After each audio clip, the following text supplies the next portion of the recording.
2021-এ আমার উপর পুরো অত্যাচার হয়। তো এর মধ্যে ছিল অরূপ মণ্ডল, বিবেক মণ্ডল, সিদ্ধান্ত মণ্ডলের ছিল, কমসে কম 50-60 জনের ছেলে মানে আমার বাড়িতে অত্যাচার করে, ডিম পাথর ছোড়া, লুটপাট করা, হ্যাঁ, ভাঙচুর করা, কিছু বাকি রাখে না। হ্যাঁ, তো আমি চাইছি যে সিদ্ধান্ত মণ্ডল খুব মানে কী বলে মণ্ডলের যেন শাস্তি হয়, এটা আমি চাই।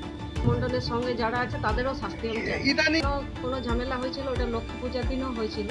তো আমার ছোট মেয়ে ইট পাথর ছোড়া যজ্ঞ করছিলাম, পুজো করছিলাম, বলছি কত বড় তোরা পুজো করতে পারিস, হিন্দুবাদী বিজেপি দেখছি, পুরো একদম ছাদের মধ্যে যজ্ঞ করছিলাম লক্ষ্মী পুজোর দিন। তখন আমার ইট পাথর ছোড়া হয়, ভাঙাভাঙি করা হয়, আমার ছোট মেয়ে 8 বছরের মেয়ের উপরে অত্যাচার হয়। একটা ইট এখনও রাখা আছে, ইটটা আপনাকে দেখাতে পারি, ওটা আমি রেখেছি যে আমার ছোট বাচ্চাটার উপরে এখানে কোমরে লেগেছে, আমি বাচ্চাকেও দেখাতে পারি যে কী অবস্থা। মেয়েটা এখনও ওষুধ খায়, প্রায় বলে মা ব্যথা হয় ব্যথা হয়, এত অত্যাচার করেছে একটা মেয়ের উপরও। তখন এখনো পর্যন্ত আমি তাও বিজেপি পার্টি করতে ছাড়িনি, যে সৎ পথে আছি, আমার জয় হবে। আজ আবার বিজেপি সরকার এসছে বলে আমি চাই যে আমার বিজেপি সরকার ওনাদেরকে যেন শাস্তি দেওয়া হয়।